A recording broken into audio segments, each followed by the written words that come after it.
bagaimana kita bisa benar-benar tahu dia tuh udah nunjukin dirinya yang sebenarnya? Apakah harus nunggu ada triggernya, ada masalahnya? Itu memang challenge buat teman-teman yang jalanin long distance ya, gitu, yang beda kota, apalagi beda negara, beda benua gitu. Challenge tersendiri. Tapi kalau untuk yang tinggal satu kota, seperti yang tadi Kasam bilang, pertemuan itu wajib sering gitu. Kita mesti lihat seperti apa. Menurut saya salah satunya faktor yang saya bilang tadi. Kita ada kecenderungan terutama di Asia, nggak perempuan, nggak laki-laki, menghindari yang namanya takut sama kata debat atau beda pendapat. Cenderung salah satunya biasanya perempuan. Ya. Terus salah satunya, ya udah deh ikutin si lakinya aja. Ini akibatnya kita jadi nggak tahu bagaimana dia di bawah tekanan. Nggak kelihatan lah apa yang saya sebut monster-monster yang ada dalam diri kita. Karena mereka hanya keluar ketika kita terancam biasanya.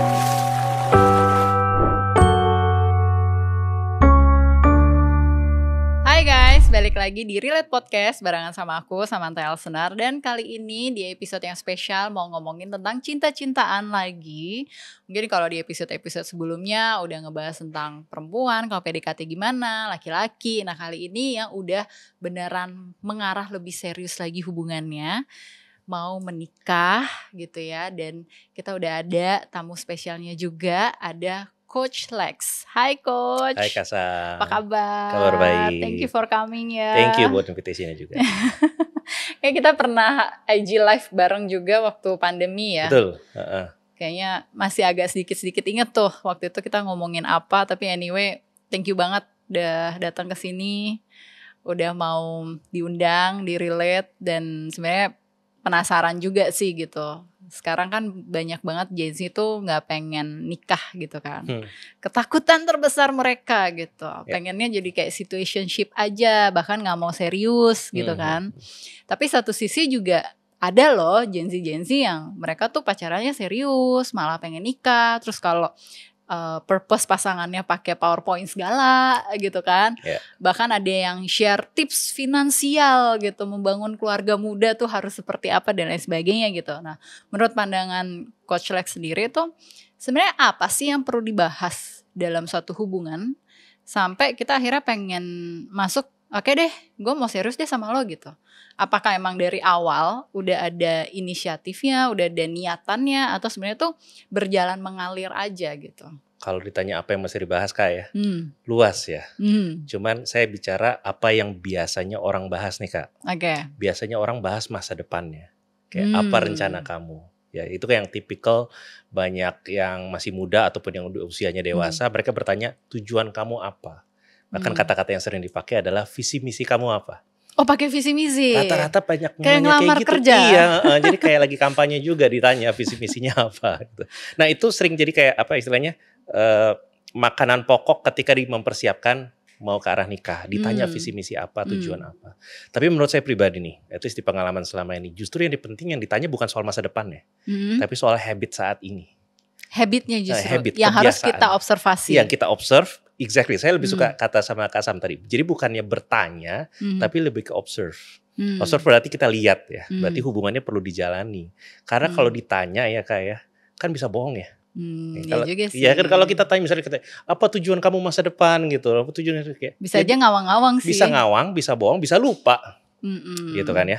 Jadi kalau kita mengandalkan pada pertanyaan-pertanyaan yang belakangan lagi beredar juga tuh di media sosial kayak 500 pertanyaan yang ditanyakan ketika mau nikah gitu kan. Nothing wrong with those questions. Bagus karena itu membantu kita untuk ngobrol. Tapi yang perlu kita lakukan yang tadi Kak Sam bilang, di-observe, gitu, dijalani hubungannya. Dan itu baru bisa dijalani kalau konteksnya sudah ada komitmen Kak. Kalau PDKT ditanya jawabannya pasti bagus. Jadi menurut saya tadi untuk menjawab pertanyaan Kasam tadi, apa yang perlu dipahami, apa yang perlu dicek sebenarnya, kebiasaan beliau dan kebiasaan kita tentang masalah belanja itu keuangan ya. Waduh, gitu, tentang keuangan, tentang juga bagaimana kebiasaan kerja seperti apa. Apakah tipe yang kerjanya itu cepat atau santai, ambisius atau tidak. Bagaimana kedekatan sama keluarga. Nah, hal-hal itu yang perlu banget kita observe di awal hubungan sepanjang pacaran. Kalau ada orang yang baru banget kenal, sebulan 2 bulan gitu, atau bahkan ada yang kayak baru seminggu gitu, langsung niatnya adalah aku pengen nikah nih gitu. Penasaran kalau dari Kak Asam sendiri ada teman-teman yang kayak gitu, reaksi awalnya Kak Asam gimana ya kalau ada yang bilang begitu? Kalau aku kalau secara personal ya. Personal ya, pertemanan ya, betul. Personal itu lebih ngeliatnya ya selalu ada miracle. Nggak mungkin nggak ada gitu. Ada yang mungkin orang memang klop secepat itu, bisa secepat itu gitu. Dia ngerasa klik aja gitu kan. Right. Secara instingnya mereka atau apa gitu ya. Tapi kalau secara teori, secara profesional, secara psikolog, sebenarnya yang baik itu kalau kita bertahap. Gitu. Karena untuk bisa kita bikin diri kita yakin he's the one, she's the one, itu benar dari habitnya gitu. Apakah kita matching gitu. Betul. Karena bisa aja apa yang kita ucapkan itu berubah. Bisa berubahnya bukan karena bohong atau ngawang-ngawang, tapi tuntutan hidup juga bisa merubah kita. Let's say gini, iya kita tuh niat banget mau nikah sama dia karena secara on paper semuanya tuh udah bagus gitu. Tapi tiba-tiba misalnya kondisinya adalah keluarga si salah satunya atau perempuan atau laki-lakinya kenapa dia harus jadi tulang punggung keluarganya, sehingga pernikahan itu tidak lagi menjadi suatu hal yang prioritas dalam hidupnya dia. Itu kan perubahan yang kita nggak bisa benar-benar kontrol gitu ya dalam kehidupan kita. Dan dalam kalau kita ngeliat cerita orang gitu, kebetulan aku suka baca Chicken Soup. Itu kan banyak banget tuh cerita-cerita gitu. Oh ternyata ada kok percintaan tuh yang paketnya komplit, yang kayaknya dari awal tuh rasanya deket banget. Secara mungkin orang bilang kayak ada stringnya gitu ya, invisible string yang mungkin memang selama dari ini awal langsung gitu ya. Iya, jadi kayaknya tuh mereka kayak Adam dan Hawa mungkin dipisahkan di mana, tiba-tiba ketemu langsung klik gitu. Right. Ada juga yang kayak gitu. Jadi ya mungkin beda-beda ya, jadi nggak bisa benar-benar dipukul rata. Cuman kan kita ngebahas sekarang hal-hal yang umum banget nih terjadi gitu kan di masyarakat kita, Coach. Jadi ya kadang juga bener sih yang dibilang konten-konten tanya 500 ini sama pasangan gitu. Nanyanya kapan, ngobrol apa enggak sebenarnya gitu. Right. Karena ya aku lebih percaya hal yang sifatnya terjadi natural itu kayaknya lebih bisa dinilai daripada kita mengkondisikan gitu. Betul banget, bertahap ya kayak berarti ya. Bertahap. Kalau mau punya rencana serius dan nikah ya boleh-boleh aja, sah-sah aja di awal ketika kita suka sama seseorang. Namun kita perlu tahu semuanya itu perlu diproses, perlu diverifikasi sambil jalan. Gitu. Apalagi saya yakin Kak Sam juga familiar. Menurut ada beberapa studi di awal-awal pada saat kita jatuh cinta kan euforianya terlalu tinggi ya. Ya kan ada yang bilang 2 bulan, studi yang saya pegang sih 18 bulanan gitu. Jadi selama 2 sampai 18 bulan pertama kita lagi mabuk nih. Mabuk cinta ya. Chemical kita lagi kemana-mana. Bucin. Jadi kita mungkin udah punya 500 pertanyaan gitu ya. Terus kita udah tahu bibit, bebet, bobot segala macam. Tapi karena kita lagi mabuk, maka kita suka berfantasi yang gimana-gimana gitu. Bahkan ketika kita tanya pertanyaan-pertanyaan yang sensitif dan jawabannya ternyata agak yellow flag gitu ya, agak red flag. Karena kita lagi mabuk cinta, biasanya kita cenderung positif tuh kayak bisa lah ini nanti. Ini nggak apa-apa. Jadinya naif ya. Jadinya naif karena kita lagi mabuk banget. Makanya saya suka tadi bilang sama Kak Sab, tadi Kak Sab bilang dijalani dulu. Itu perlu observe. Niatan serius, it's okay. Tapi kita perlu verifikasi sambil jalan dengan melihat sikapnya. Saya paling doyan ngelihat habit sih sebenarnya. Habit apa yang perlu kita benar-benar fokus lihat gitu? Habit salah satunya ya soal masalah emosi Kak pasti ya. Bagaimana individu itu dia ataupun saya ketika menghadapi tekanan. Ketika menghadapi tekanan? Iya, tekanan. Baik itu di kantornya dia ataupun di hubungan kita sendiri. Karena kadang-kadang orang kalau lagi pacaran ya, mereka berusaha kayak aku pengen lihat dia bagaimana. Padahal lupa, pacaran juga momen untuk kita kacaan. Bercermin ya? Iya, kadang-kadang kita pikir apakah dia the one? Kita belum ngecek, kita the one-nya dia nggak? Kita beneran mampu nggak untuk mendampingi dia? Kita sibuk untuk istilahnya mencurigai dia, tapi kita tidak pernah punya refleksi diri untuk ngecek, am I ready for this gitu loh. Is this the one for me? Am I the one for him atau for her? Jadi mungkin kalau ditanya habit apa tentang menghadapi tekanan gitu ya, atau perbedaan pendapat. Karena itu sering banget terjadi tuh. Iya, itu setiap hari terjadi kalau menurut saya kayak gitu. Jadi terutama banyak perempuan, mereka cenderung avoiding konflik, perdebatan. Jadi terutama kalau kita bicara di Asia, banyak yang kalau ada perbedaan pendapat udah ngalah aja. Ngalah itu selalu dijadikan solusi. At least kalau di kelasnya saya percaya ngalah bukan solusi. Apalagi kalau ngalah sepihak. Apalagi kalau diam ya. Apalagi kalau diam. Ya, karena diam itu bukan emas. Exactly. Ya kan? Jadi ketika kita menghadapi tekanan, satu, perbedaan, kedua gitu ya. Terus ketiga juga ketika kita menghadapi gejolak-gejolak dari luka masa lalu sendiri. Ini mungkin areanya Kasam nih kalau sini ya. Soal luka batin, inner child, dan yang lain-lain. Kadang-kadang kita memilih orang yang memang mencongkel segala luka-lukanya kita. Ya, karena kita kan jatuh cinta sama innernya dia kan, gitu. Anak kecil yang ada dalam diri dia. Gitu kan. Kadang-kadang dan kita seringkali salahin dianya gitu. Ya lu sih. Ya gitu. lu, padahal itu adalah kita yang belum kita proses. Dan itu tercongkel atau tersenggol ketika kita memilih seseorang yang memang matching sama pain-nya kita. Nah, ini yang tadi saya suka sama Kak Asam bilang, di-observe, dilihat gitu loh. Apakah saya dan dia memang ready untuk ini? Itu pertanyaan itu lebih penting daripada 500 pertanyaan yang eksternal tadi itu yang sifatnya kayak stock questions gitu ya. Gitu Kak kira-kira. Oke, kan kalau misalnya masalah habit gitu, benar-benar masalah komunikasi, masalah finansial, gimana dia ngatasi tekanan, gimana dalam keseharian dia mengelola emosi-emosinya dia gitu. Di momen bulan keberapa atau apa ya bahasanya, intinya gini, bagaimana kita bisa benar-benar tahu dia tuh udah nunjukin dirinya yang sebenarnya. Apakah benar hitungan bulan? Tadi kalau misalkan Coach Lex bilang, ya orang mabuk cinta tuh biasanya rata-rata 18 bulan gitu ya. Apakah harus nunggu ada triggernya, ada masalahnya? Sementara banyak banget nih gitu yang udah pacaran 5 tahun, pacaran 7 tahun gitu, baru nikah tetap aja, kok beda kok gitu, lain ya? Kok lain. Ternyata pas diselidiki, oh dulu model gaya pacarannya cuman texting, nggak pernah nelpon, ketemunya cuma sebulan sekali gitu kan. Sementara untuk bisa ngecek habitnya, kita butuh untuk tahu dia setiap hari loh. Right. Exactly. Itu memang challenge buat teman-teman yang jalanin long distance ya, gitu. Yang beda kota, apalagi beda negara, beda benua gitu. Challenge tersendiri. Tapi kalau untuk yang tinggal satu kota, seperti yang tadi Kasam bilang, pertemuan itu wajib sering gitu loh. Kita mesti lihat seperti apa kondisi wajib orang. Sering ya. Wajib sering ya, lucu ya wajib sering gitu. Kalau bisa tiap hari. Ya, mahal juga ya. Mahal. Tiap hari ketemu. Coba pertanyaan tadi kayak, kenapa udah pacaran lama, tapi kok nggak kelihatan ada kejutan di belakang. Menurut saya nih ya Kak ya. Menurut saya salah satunya faktor yang saya bilang tadi. Kita ada kecenderungan terutama di Asia, nggak perempuan, nggak laki-laki, menghindari yang namanya takut sama kata debat atau beda pendapat.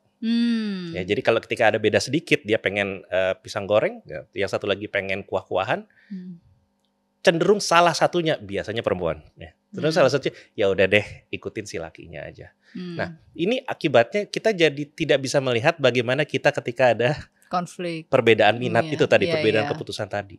Ini ditahan selama-lamanya nih, gitu loh. Jadi dengan menghindari bahas masalah, kita jadi nggak tahu bagaimana dia di bawah tekanan, atau bagaimana kita di bawah tekanan. Jadi mungkin itu yang menyebabkan banyak couples pacarannya ngakunya sih udah 3 tahun, udah 5 tahun gitu, atau mungkin dari SMA gitu kan, udah 10 tahun.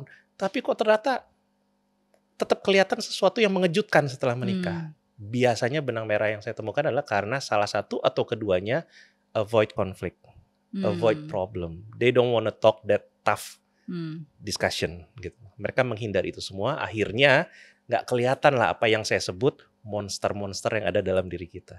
Nggak kelihatan. Jadi kita ada dragons-nya, ada demons-nya, itu kita sembunyikan. Karena mereka hanya keluar ketika kita terancam biasanya. Iya, biasanya ya, gitu. Kan? Nah, dengan kita menghindari masalah, menghindari ancaman, yang nggak keluar ini semua. Ya. Seperti Dan itu. nikah, konseling pernikahan. Ya, begitu. Jadi lucu juga ya kalau misalkan emang kita pacaran itu cuman saling memberi impresi. Ya kan? Ya. Terus tiba-tiba diajak nikah, berarti diajak nikah karena nggak ada yang ngajak sebelumnya atau gimana? Diajak nikah mungkin karena tekanan usia Kak ya, ada banyak yang gitu ya, tekanan masyarakat, merasa usianya demikian gitu. Saya sering pakai kata istilah begini kalau di kelasnya saya, banyak orang bukan menikahi yang terbaik, tapi menikahi yang tersedia. Ya, itu kan banyak terjadi. Ya gitu, yang ada aja gitu loh. Untuk bertahan hidup kan. Exactly, seringkali yang pertama kali menawarkan keseriusan itu yang langsung diangkat, di pick up gitu loh. Dan itu ngeri banget gitu. Ngeri banget, bukan berarti salah ya, karena ada kok kisah-kisah seperti di buku yang tadi dibilang sama Kak Sam, Chicken. Ada cerita-cerita indah yang difilmkan atau di buku atau mungkin di tetangga dan keluarga kita yang sekali ketemu pacarannya pendek, langsung harmonis sampai tua. Ada orang-orang demikian, ada gitu loh. Namun kalau saya sebut itu adalah orang-orang spesial gitu loh. Yaitu orang-orang yang anomali, orang-orang yang memang dikaruniakan mendapatkan anugerah seindah itu. Orang-orang umum kayak kita gitu loh. Boleh bermimpi seperti itu, tapi sebaiknya kita bertahap. Kayak ada orang yang ketika sambar sama petir tetap hidup, ada. Tapi kan kita nggak bisa berharap kita lah orang yang kalau disambar petir hidup gitu. Jadi ada miracles happen. But kita, kalau saya sering bilang sama murid-murid di kelas saya, kita jangan berpikir bahwa kita beda dari orang lain. Kita lebih hebat daripada orang lain. Orang lain mau pacaran lama, aku pendek aja. Itu suka pongah tuh kalau kayak gitu-gitu tuh.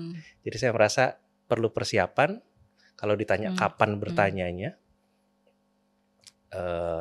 apapun yang ditanya dan diobservasi dalam beberapa bulan awal, biasanya tuh ilusinya, topengnya, pesonanya gitu. Mungkin di bulan ke-6. Again, ini nggak matematikanya real ya, ini nggak science based, tapi kira-kira seperti itulah. Ketika ada konflik mulai terjadi, kalau laki-laki bisa kelihatan. Ketika laki-lakinya habis pacaran, biasa effortnya menurun. Mereka tidak berusaha banyak seperti di awal. Nah, karena mereka kan hanya ingin mengejar dan mendapatkan.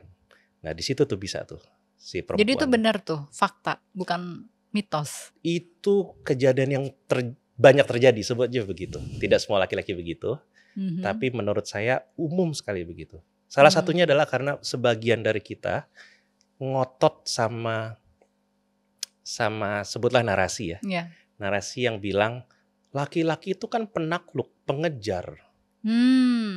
Gitu. Jadi dengan banyak perempuan mempercayai demikian, jadi itu memberikan ruang buat laki-laki abis-abisan di depan. Setelah dapet, apa yang dilakukan pengejar? Ya berhenti, kan udah dapet dia. Dia kan ngapain? Ngejar yang lain lagi. Makanya saya nggak suka sama narasi itu, karena itu memberikan ruang yang sangat bebas sekali buat laki-laki bertindak sesukanya. Dia jadi punya alasan. Ya kan aku memang awal depan begitu, aku kan pemburu. Apalagi itu membuat perempuan jadi taruh di posisi, kalau laki-laki ada pemburu berarti perempuan berbulu domba. Perempuan, nah, I don't think tahu sih aku. Ya, itu posisi yang kurang enak. Perempuan jadi buruan, laki-laki pemburu. Jadi again, tapi kan zaman sekarang tuh udah banyak perempuan yang jadi pemburu juga. Yes.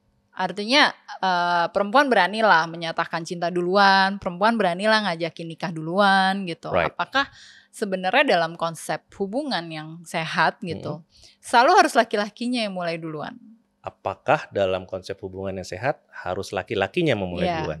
Kayak harus laki-lakinya nembak, ngajak pacaran gitu. Tapi kita kalau yang udah di usia 30-an ke atas, yang udah dewasa, udah mandiri secara finansial, kalau deket sama cowok atau deket sama cewek gitu, emang masih zaman kayak SMA, nembak-nembakan gitu kan. Bahasanya dipakai beda gitu. Ya sempet deket gitu. Ntar kalau putus juga kayaknya emang ini gitu, susah banget sih gitu. Right. Ada banyak hal yang sebenarnya terjadi dalam masyarakat kita terkait si dating ini atau kondisi-kondisi hubungan romantis gitu yang berkomitmen juga, yang balik lagi sebenarnya tergantung sama siapa nih jalaninnya, value-nya apa. Right. Iya kan? Right. Tapi kalau ngomongin tentang menikah, masih banyak yang enggak, udah tunggu lakinya aja yang ngelamar gitu. Reaksi wajar Kak Sam gimana kalau dengar orang begitu? Normalnya kalau dengar temen lah ya, bukan klien, ya, bukan siapa. Itu value-nya mereka sih. Value-nya mereka. Ya. Tapi di hati apa Kak kalau boleh tahu? Kalau di hati ya sebenarnya banyak kejadian yang tidak seperti itu. Banyak juga perempuan yang nanya duluan gitu kan. Okay. Kapan nih kita nikah gitu. Right. Nah kadang tadi balik ke statementnya Coach Lex juga gitu. Bukan menikah yang terbaik, tapi yang jadi yang tersedia. Gitu. Nah pertanyaan trigger kapan kita nikah itu juga bisa jadi satu masalah di kemudian hari kan. Kalau ternyata pernikahannya nggak seperti yang diekspektasikan. Yang gue pikir ya gue nikah oke karena dia ada ini, dan selama ini mungkin pacarannya oke-oke aja, baik-baik aja, tapi ya akhirnya berubah gitu dalam pernikahan. Right. Ini kan tadi konteksnya Kak Sam lagi bilang soal apakah harus laki-laki yang menginisiasi, menentukan dan mengajak gitu ya. Untuk konteks itu jawaban saya sih tegas ya, nggak harus laki-laki. Perempuan juga boleh gitu kan. Bahkan saya pribadi punya dorongan tersendiri ke perempuan. Saya bilang kayak gini, pertanyaan kayak kita mau kemana atau rencana kamu apa, nggak salah, valid. Tapi di zaman yang sudah sangat maju ini akan lebih menguntungkan bagi para perempuan kalau pertanyaan agak di shift. Oke, apa tuh pertanyaannya? Instead of nanya kamu mau kemana, kita mau kemana, dibalik. Jadi perempuannya nih ya, saya perempuannya. Perempuannya nanya sama lakinya, babe, aku mau ke sini di tahun ini, rencananya demikian, karena aku punya kebutuhan ini. Kamu ready untuk nemenin aku di timeline ini?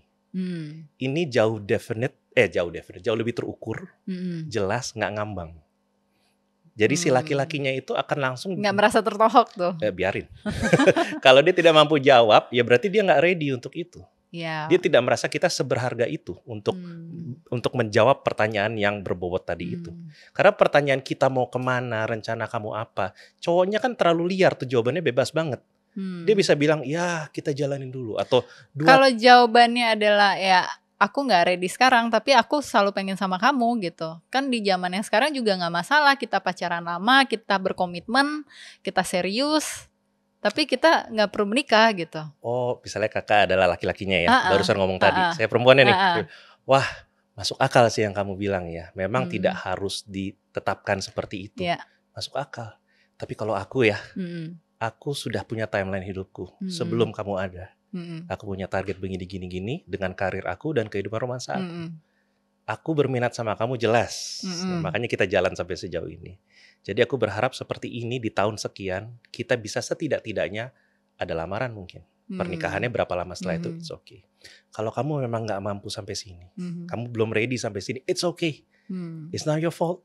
Aku nggak maksa kamu, aku nggak desak kamu. Aku akan bilang ya sudah, kita berteman tapi saja. Nggak mau putus. Oh iya nggak apa-apa, yang nggak mau putus kan kamu. Aku nggak bisa untuk menemani kamu di proses kamu seperti itu. Mohon maaf, karena aku sudah ada perjalanan aku. Jadi kurang lebih seperti itu Kak gitu. Jadi ini yang saya bilang akan jauh lebih menguntungkan perempuan. Karena nggak akan diseret-seret sama laki-laki yang tadi. Gitu. Dan itu juga jadi bilang sama laki-lakinya, kalau kamu mau sama aku, kamu mesti hargain juga boundaries aku, timeline-nya aku, values-nya aku. Bukan aku ngikutin semua maunya kamu.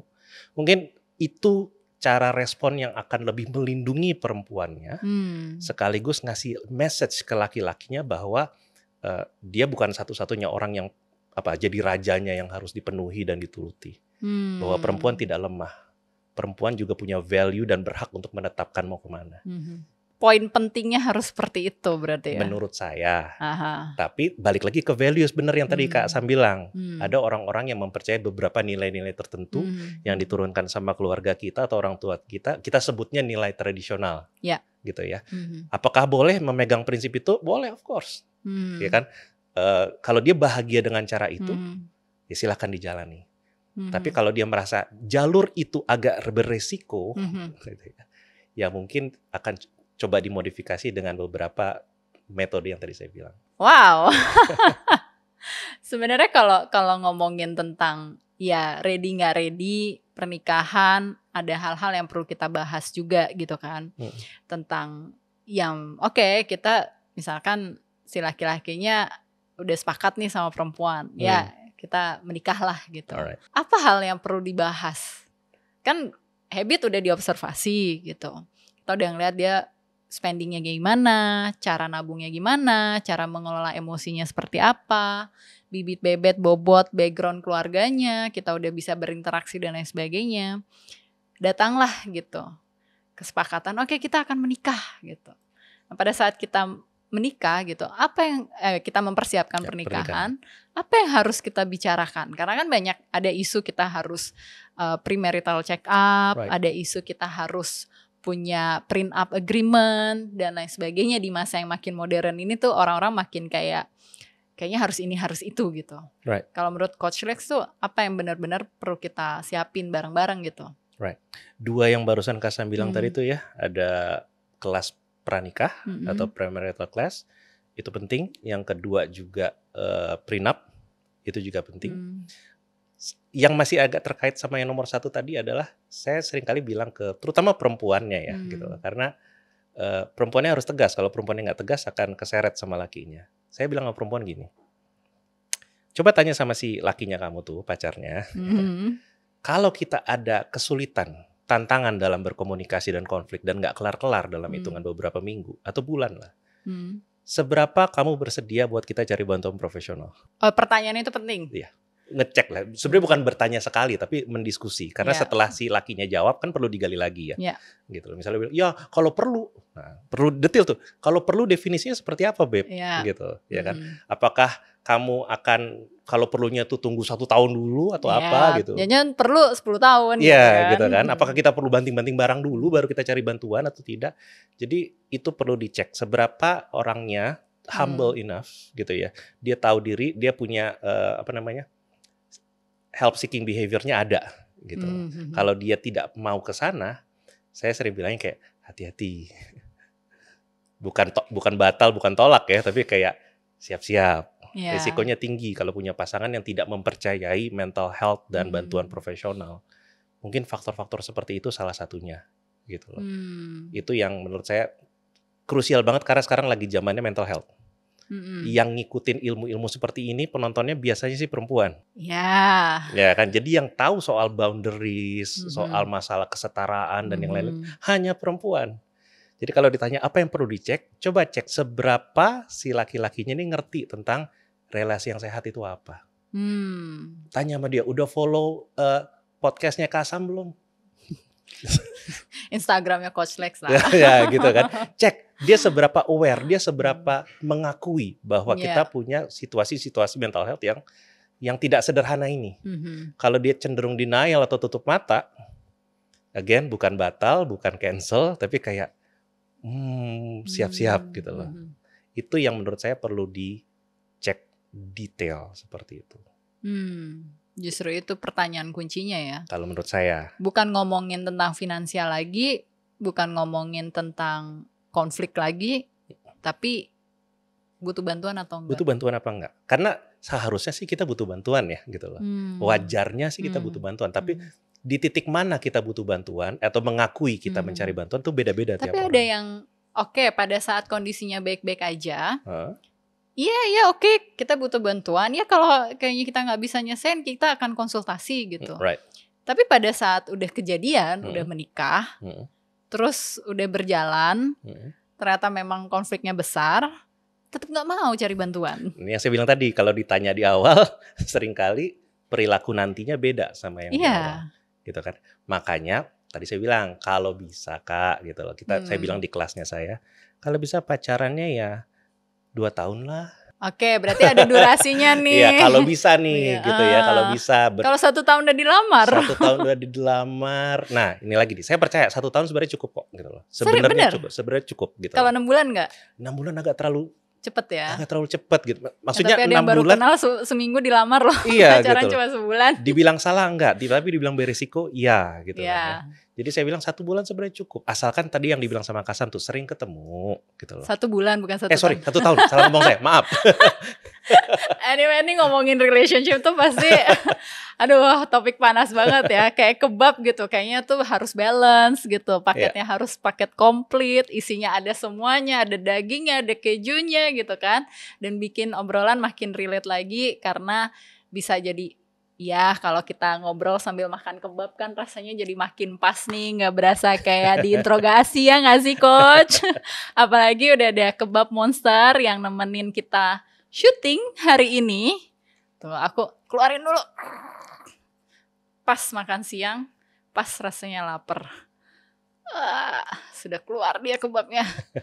Tuh kan komplit banget tuh. Ada sayurnya, ada dagingnya, ada kejunya.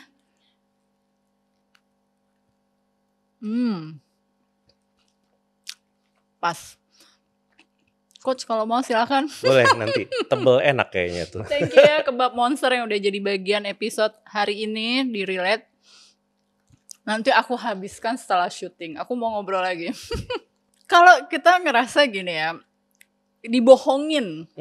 Kan selalu ngerasa kalau pada saat nanya kondisi pacarannya baik-baik aja sebelum menikah. Atau mungkin di awal-awal pernikahan gitu. Ternyata setelah ada konflik-konflik yang berkepanjangan terjadi, tidak se-komitmen itu terhadap jawaban di awal gitu. Bilangnya kita akan cari bantuan dan lain sebagainya gitu. Terus kan kita ngerasa dibohongin kan. True. Ngerasa di-betray gitu, dikhianati dengan jawabannya dia sendiri gitu kan. Walaupun gak ada perselingkuhannya, tapi perasaan itu kan yang jadi kayak bikin kita jadi merasa makin frustrasi gak sih ada di hubungan? Jadi makin ngerasa kalau kita sendirian gak sih di hubungan? Dan gimana cara ngebujukinnya supaya dia mau bertanggung jawab dengan jawaban awalnya. Iya kita cari bantuan kok gitu. Supaya gampang kebayangnya Kak, kita simulasikan kondisi tadi yang berbohong, bukan berbohong lah, tidak melakukan janjinya adalah laki-lakinya, yang merasa diabaikan adalah perempuannya yang tadi merasa sendiri. Biar gampang lah. Biar gampang. Nah, kalau kondisinya seperti itu, jadi kan perempuannya merasa sedih ya, ngerasa sendiri, aku nggak diayomi, nggak didampingi. Nah, saya sering bilang sama klien saya atau orang-orang yang konsul sama saya, kalau pasangan belum bisa mendampingi untuk mencari bantuan profesional dan dia tidak melakukan janjinya dia, tetap cari bantuan profesional sendiri aja dulu. Biasanya gitu, karena ada banyak, at least kalau di saya ya Kak ya, misalnya ada 10 masalah pernikahan yang coaching sama saya. Yang datang sendiri, yang datang berdua aja deh, yang datang langsung berdua dari sesi pertama, biasanya itu palingan 3 paling banyak. Dari berapa 10, couple? Misalnya 3 dari 10. Oke, perbandingannya dari 10 pasangan, ya, dari 10 masalah pernikahan yang datang bersama pasangannya cuma 3 max ya. Yang 7 datangnya sendiri. Datang sendiri, salah satunya. Biasanya sih orang yang memposisikan diri sebagai yang dilukainya. Gitu kan ya, entah dilalaikan atau diabaikan gitu. Nah, saya bilang sama mereka, apakah nanti aja kali ya coach ya, nunggu pasangan aku mau diajak gitu. Gimana sih menunda lagi dia kan. Gimana sih cara ngajaknya? Saya bilang pelan-pelan, nih saya ada podcastnya juga saya pernah bahas. Saya bilang kayak gini, mendingan ibu dulu, dalam cerita tadi kan ibu dulu aja yang konsultasi, entah sama saya boleh, sama psikolog juga bisa gitu ya. Konsultasi dulu, biar nanti dibantu untuk memberdayakan diri dulu, ya kan, untuk pasang boundaries, gimana caranya untuk menyelamatkan jiwanya dulu, dirinya dulu. Ketika dirinya sudah berdaya, sudah bahagia, biasa tuh akan ada efek yang dilihat sama suami. Suami akan ngelihat biasanya istrinya jadi banyak senyum, banyak tertawa. Yang di pengalaman saya Kak ya, itu akan membuka kesempatan pintu karena suaminya akan ngomong, "Oh, kamu sekarang jadi begini?" Daripada kita nuntut ngajak terus, "Ayo dong, datang dong, ayo dong, datang dong." Atau bilang kayak gini, "Ayo datang dong, kamu tuh MPD." Ada ya? Banyak Kak. Padahal belum tentu NPD loh. Exactly. Bisa aja masalahnya istrinya kan? Ya, saya nggak ngomong gitu. Ya, betul. Gitu kan. Nah, kalau konfrontasi seperti itu malah jadi nggak mau, malah jadi makin denial laki-laki. Ya, defensif kan. Jadi dibalik, ketika istrinya berdaya, istrinya bahagia untuk personal dulu ya. Biasanya suami akan merasakan ada energi yang sedikit berbeda. Dan ketika suami nanya, "Kamu kok sekarang jadi banyak senyum? Kok kamu kayaknya jadi nggak banyak marah di rumah?" Istri bisa pakai skrip ini nih, yang lagi nonton ini nih bisa pakai skrip ini. Bilangnya gini, "Oh iya dong, kan aku ikut kelas. Ada coachnya atau ada psikolognya yang bantu aku. Dan ini baru kelas aku yang pertama atau kedua. Minggu depan temenin aku yuk. Yang belajar aku, kamu cuma duduk di sebelah aja." Jadi pas dia udah penasaran dan yes, exactly. Ketika dia ngelihat sudah ada dampak positifnya, bahwa si istrinya ikut kelas ini tidak untuk nyalahin dia, nyerang si laki-lakinya atau ngejelekin laki-laki. Jadi suaminya ngelihat, ini kan untuk kepentingan istriku. Istriku yang emang salah menurut laki-lakinya. Kita biarkan laki-lakinya berpikir demikian. Laki-laki nonton ini ya? Ya udahlah ya. Jadi aja gitu, "Pah, temenin aku ya minggu depan ya." Gitu. Nah, biasanya sih itu cenderung berhasil gitu loh. Si lakinya jadi mau, entah di sesi keduanya atau ketiganya datang. Karena ada skrip tambahan nih, bilang kayak gini, "Pak, datang dong, biar kamu bisa bilang sama psikolognya atau sama coachnya, kesalahan aku apa aja selama ini, Pak. Biar dia denger aku tuh merendah ya. jeleknya aku kayak gimana kalau di rumah, Papa kasih tahu dia aja." gitu. Nah biasanya si suami itu, oh iya bener juga ya, mau aku datang. Nah ini kadang-kadang bisa jadi cara untuk membujuk akhirnya si suami tidak merasa takut, defensif, karena dia merasa it's not for me gitu loh. Dia tidak merasa dihakimi ketika datang. Dan biasanya tuh kalau laki-laki cenderung mau carinya profesional yang laki-laki juga loh. Jarang mau ketemu sama yang perempuan loh. Iya. Ya kan? Iya sih, saya akui. Karena merasa bahwa kalau perempuan nanti cuman ngebelain istri gue. Betul. Iya kan? Betul sekali. Gitu. Dan memang kalau di luar negeri ya kayak saya yakin kakak juga mungkin familiar di dunia psikologi mungkin. Saya kan coach bukan seorang psikolog. Saya temukan ada beberapa pembicaraan bahwa laki-laki in general khawatir untuk datang ke cari bantuan mental health. Karena memang industrinya mental health-nya sendiri, leaningnya ya, metode untuk intervensi maupun dialognya itu lebih ke arah yang memahami secara empati. Kayak berbau perempuan. Jadi kalau di luar negeri sendiri, di Amerika Serikat, rata-rata laki-laki tuh mereka punya grup sendiri pada bilang, pastiin psikolognya lo itu adalah psikolog yang male friendly. Karena kalau lo sembarang dateng, lo bakalan dihakimi lo. Padahal banyak banget loh pendiri-pendiri atau penemu-penemu teori-teori itu tokoh-tokohnya adalah sebenarnya laki-laki. Iya. Sebenarnya sedikit sekali tokoh yang perempuan. Iya, betul, menariknya gitu. Tapi laki-laki pada takut. Iya. Kalau saya bilang sih gini, kenapa laki-laki takut datang cari bantuan profesional? Karena deep down inside, laki-laki itu tahu dia yang salah. Dia salah. Makanya pada takut. Lagi-lagi nanti masalahnya gue lagi. Begitu. Iya. Kira-kira gitu gak? Gimana cara, mudah-mudahan bisa membujuk si laki-lakinya ikutan. Tapi bisa gak sih kalau orang-orang yang counseling sama Coach Lex gitu ya, premarital counseling, untuk bisa memprediksi kualitas relasi pernikahannya? Wow. Alat ukurnya. Ada gak? Aku sambil makan lagi. Silakan Kak, silakan. Kalau ditanya mengukur kualitas, ada banyak alat ukur ya. Kebetulan kalau di saya, di coachingnya saya, ada 2 alat yang saya pakai. Ada metodenya Gottman, kakak juga pasti tahu ya. Gottman Method, dia dewanya saya kalau saya bilang sih. Dewanya soal hubungan, John Gottman sama istrinya. Dia udah menciptakan banyak alat ukur yang sangat science-based banget. Terus satunya lagi yang saya pakai namanya Prepare Enrich. Enrich. Enrich itu lumayan lah gitu. Memang tidak se-exhaustive Gottman, tapi untuk basic aja kita bisa lihat di area mana kita ada kecocokan, strength kita di mana, weakness kita di mana. Tapi again itu juga nggak bisa cuman ngasih kuesionernya doang ya Kak ya. Itu perlu ada sesi gitu loh. Karena kalau cuman isi kuesioner, aku pengen tahu nilai aku berapa, itu interpretasinya jadi kemana-mana tuh jadinya. Jadi memang penting ada kelas pranikah yang berlanjut. Gitu, didampingi sama expertnya. Bukan ngitung-ngitung sendiri. Yang sekarang di internet banyak tuh kan, cek how compatible you are. Nah itu yang kayak gitu-gitu bahan berantem biasanya. Bahan berantem, bener gak sih gitu? Katanya bener gitu. Lu kayaknya lu orang avoidant nih gitu. Terus itu doang dari konten yang apa? Sekarang ada konten-konten avoidant, anxiety. Iya itu lagi rame tuh. Kalau ngomong ini artinya avoidant loh, belum tentu. Iya. Gitu, jadi bisa diprediksi kualitasnya ya, walaupun mungkin nggak 100%. Iya, akurasinya saya sih nggak terlalu penting. Kalau dari Gottman kan dia pernah bilang gitu, ya kita bisa tahu gitu orang yang konseling dari berapa menit pertama. Dia mah amazing. Kalau dia memang ya dia pakarnya gitu kan yang meneliti dan lain sebagainya gitu. Termasuk kalau kita rolling eyes ya, ngobrol sama pasangan kita rolling eyes gitu tuh berarti kita ada ketidak-respect-kan sama mereka.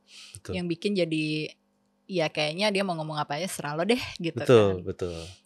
Nah, apakah itu nanti dikutip tuh sama yang denger tuh. Oh berarti rolling eyes ada. Ya, belum tentu juga. Tergantung konteksnya ya.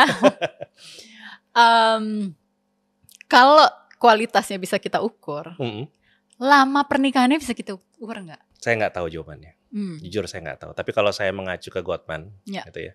Goldman tuh dia ada angka-angka yang menarik. Tapi harus diakuin itu ada penelitian di Barat ya, gitu ya. Iya. Jadi Di mungkin Amerika, ya itu di Amerika tuh, ya. spesifik. Jadi mungkin agak beda angkanya. Mungkin di Eropa beda lagi. Exactly. Jadi kalau ngikutin Gottman, katanya Gottman bisa mengukur. Misalnya kalau ada istilah Gottman ya, 4 Horsemen of Apocalypse itu, kalau ada 4 kuda kiamat pakai bahasa Indonesia, maka pernikahannya itu ya sudah ketaker gitu 5 tahun sampai 16 tahun. Iya, antara di situ tuh, menurut dia. Ketaker. Iya. Kalau kita kan ntar dulu katanya sehari nggak dinafkahin aja, ceraiin aja suaminya gitu katanya. Gitu. Yang datang dari orang kaya tiba-tiba 20 tahun menikah karena satu hari nggak dinafkahi bisa aja. Karena ada faham itu secara tradisional. Ada narasi yang dipegang itu ya. Iya, betul. Gitu. Jadi balik lagi mungkin itu nggak bisa dipakai di sini ya kalau menurut Kayaknya coach. agak susah karena emang perbedaan budaya dan values-nya memang berbeda sekali. Kalau kita bicara di Barat, saya ngikutin dari bukunya Ellie Finkel, mungkin Kak Sam pernah baca yang All or Nothing Marriage. Yes. Oh, itu buku keren banget. Ya. Bagus. Nah di situ dibilang kan bahwa pernikahan sudah berevolusi, sebutlah begitu. Benar, Awalnya benar, gitu ya. kan. Kalau saya bilang sekarang sudah marriage 3,0 tuh istilah saya aja sih gitu loh. 3,0. Jadi pernikahannya itu pernikahan yang berbeda dari orang tua Kirain kita. 5,0. 5,0 lebih tinggi lagi. Kayak 5G. Iya. Jadi mungkin yang di Indonesia pernikahannya mayoritas masih yang pernikahan papa mama kita. Mereka menikah untuk berkeluarga. Ya. Bukan untuk merasakan growth, untuk happiness. Makanya kalau nanya sama papa mama kita ya, papa happy gak sih sama mama? Mereka mungkin agak bingung menerjemahkan kalimat itu kayak happy apa maksud kamu gitu loh. Iya. Karena beda values-nya. Iya, beda generasi Jadi juga. itu sebabnya kalau papa mama kita tidak bahagia satu sama lain, mereka tidak sulit untuk bertahan demi anak. Ya. Karena memang outcome dari pernikahan adalah anak itu sendiri, rumah tangganya itu sendiri. Mau hancur kayak gimana, mau toksik kayak gimana dipertahankan dulu. Tapi yang sekarang agak berbeda gitu, lebih kompleks. Ini yang dibilang sama Ellie Finkel juga, bahwa orang sekarang peduli sama yang namanya mental health. Kalau saya pribadi di kelas saya bilang ukuran hubungan sehat adalah growth, pertumbuhan. Pertumbuhan apa maksudnya? Kedua individunya, Kak.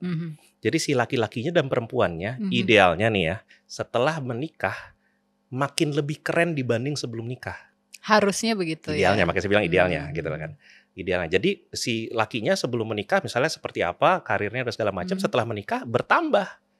Nah, seringkali di Indonesia benar setelah menikah lakinya bertambah. Perempuannya enggak. Tapi at the expense of perempuannya. Jadi kayak parasit. Laki-lakinya bertambah, perempuannya mengecil.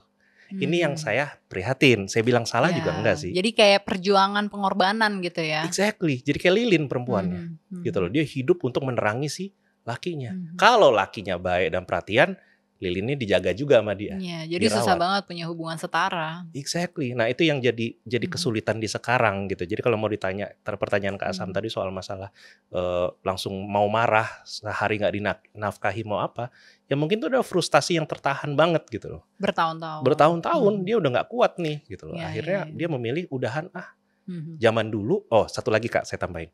Kan kita seringkali mengglorifikasi pernikahan zaman dulu ya Kak. Ya. Kita bilang pernikahan zaman dulu tuh lebih kuat, lebih langgeng, lebih harmonis.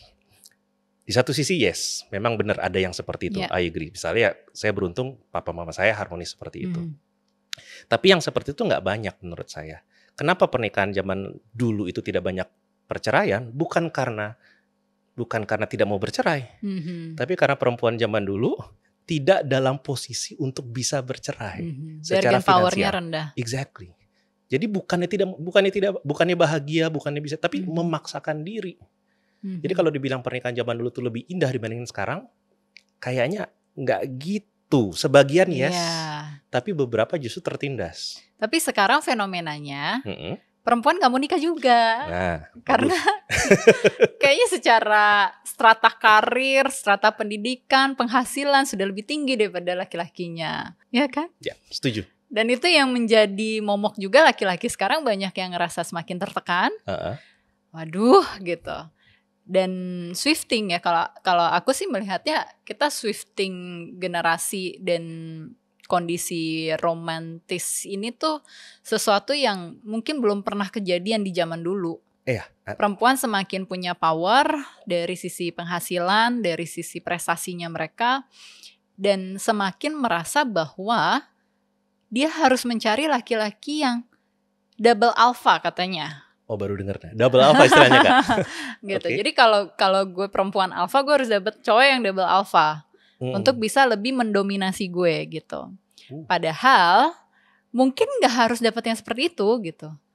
Tapi bagaimana bisa berkomitmen berbagi peran. Nah kalau di luar ya udah banyak gitu yang akhirnya ya nggak apa-apa, laki-lakinya jadi bapak rumah tangga, di rumah aja ngurus anak tuh nggak apa-apa. Banyak yang udah menerima kondisi seperti itu gitu. Ya. Tapi di Indonesia tuh masih banyak yang nggak bisa. Balik lagi sih ya harus laki-laki yang menafkahi gitu. Right. Setuju nggak sama konsep itu? Melempar bola panas nih Kak Sam nih. Ya menutup percakapan kita lah, tolong dijawab. Saya ada di posisi yang percaya yang berbagi peran yang Kak Sam bilang tadi gitu ya. Karena kalau kita tetap mengikuti garis yang lama bahwa harus ada perempuan sudah naik, harus cari laki-laki yang lebih naik lagi. Itu jadi mempertahankan posisi yang tidak setara tadi itu. Gitu. Posisinya dibalikin lagi, cuman lebih naik aja skalanya. Jadi saya merasa itu tidak sehat karena tidak ada kesetaraannya menurut saya. Justru saya ngerasa yang tadi dibilang sama Kak Sam, perannya bisa berganti. Kalau saya bilang yang namanya kepemimpinan, yang namanya tugas dan peran dalam rumah tangga itu tidak terikat sama gender. Yeah. Tapi itu kayak jubah. Gitu. Mengasuh anak itu kayak jubah, dipakai oleh papanya dan mamanya gitu. Ya kan? Untuk ngurus rumah itu jubah, dipakai oleh kedua belah pihak, bukan tugas salah satu orang. Jadi akan sangat indah sekali kalau kita pelan-pelan bisa embrace pemahaman yang itu. Saya tahu masih lama. Bahkan tadi kalau Kak Sam bilang di Indo belum bisa kayak gitu kan. Karena yang saya perhatikan nih Kak, kita bicara sosial media. Sebenarnya banyak kok perempuan-perempuan Indonesia yang cerdas, yang kuat, yang sukses, yang mereka sebenarnya dari hati nggak keberatan punya bapak rumah tangga. Ya ada yang seperti itu. Tapi suara mereka nggak keluar karena mereka di-shaming sama perempuan, konten kreator, orang-orang yang bilang laki-laki itu harus di atas. Padahal banyak loh konten kreator yang suaminya di rumah aja. Banyak, tapi nggak seberapa dibanding yang sebaliknya, yang berusaha bilang laki-laki itu harus jadi breadwinner. Tidak salah poin seperti itu, tapi menurut saya ketika kita membaginya berdasarkan gender kayak tadi, terciptalah relasi kuasa yang tadi kurang enak itu. Yang menurut saya kayaknya pelan-pelan berapa? 20 tahun lagi kita kayaknya boleh deh melepaskan itu. 20 tahun lagi pas Indonesia Emas ya. Yes. Kita perbaiki dulu gizi, kita makan lagi kebab monster. Thank you ya Coach Lex. Sampai ketemu lagi di episode selanjutnya. Seru ngobrol-ngobrolnya. Sama-sama Kak Sam, thank you ya. Kayaknya nggak gitu, sebagian yes, tapi beberapa justru tertindas. Tapi sekarang fenomenanya perempuan gak mau nikah juga. Karena kayaknya secara strata karir, strata pendidikan, penghasilan sudah lebih tinggi daripada laki-lakinya. Ya kan? Ya, setuju. Dan itu yang menjadi momok juga, laki-laki sekarang banyak yang ngerasa semakin tertekan. Waduh gitu. Dan swifting ya, kalau aku sih melihatnya kita swifting generasi dan kondisi romantis ini tuh sesuatu yang mungkin belum pernah kejadian di zaman dulu. Perempuan semakin punya power dari sisi penghasilan, dari sisi prestasinya mereka, dan semakin merasa bahwa dia harus mencari laki-laki yang double alpha katanya. Oh baru denger nih, double alpha istilahnya Kak. Gitu. Jadi kalau gue perempuan alpha, gue harus dapet cowok yang double alpha. Untuk bisa lebih mendominasi gue gitu. Padahal mungkin gak harus dapat yang seperti itu gitu. Tapi bagaimana bisa berkomitmen berbagi peran. Nah kalau di luar ya udah banyak gitu yang akhirnya ya gak apa-apa, laki-lakinya jadi bapak rumah tangga, di rumah aja ngurus anak tuh gak apa-apa. Banyak yang udah menerima kondisi seperti itu gitu.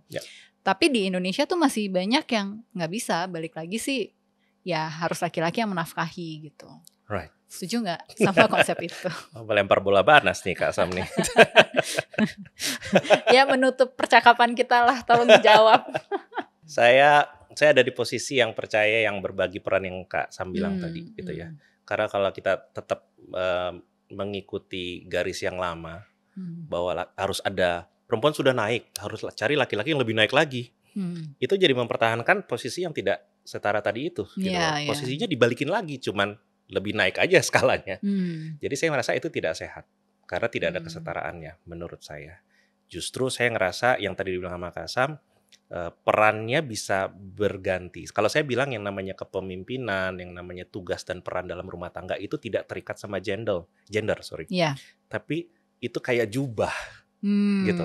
Mengasuh anak itu kayak jubah, dipakai oleh papanya dan mamanya gitu. Ya kan, untuk ngurus rumah itu jubah, dipakai oleh kedua belah pihak, bukan tugas salah satu orang.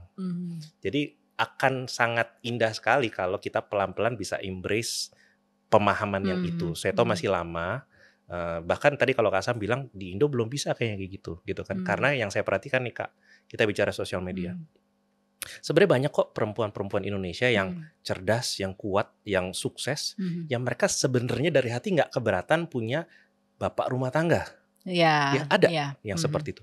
Tapi suara mereka nggak keluar karena mereka di-shaming sama perempuan, konten kreator, orang-orang yang bilang laki-laki itu harus di atas. Padahal banyak loh konten kreator yang suaminya di rumah aja. Banyak, tapi nggak seberapa dibanding yang sebaliknya, yang berusaha bilang laki-laki itu harus jadi breadwinner. Tidak salah poin seperti itu, tapi menurut saya ketika kita membaginya berdasarkan gender kayak tadi, terciptalah relasi kuasa yang tadi kurang enak itu. Yang menurut saya kayaknya pelan-pelan berapa? 20 tahun lagi kita kayaknya boleh deh melepaskan itu. 20 tahun lagi pas Indonesia Emas ya. Yes. Kita perbaiki dulu gizi, kita makan lagi kebab monster. Thank you ya Coach Lex. Sampai ketemu lagi di episode selanjutnya. Seru ngobrol-ngobrolnya. Sama-sama Kak Sam, thank you ya. Coach Lex, sampai ketemu lagi di episode selanjutnya. Seru ngobrol-ngobrolnya. Sama-sama Kak Sam, thank you ya.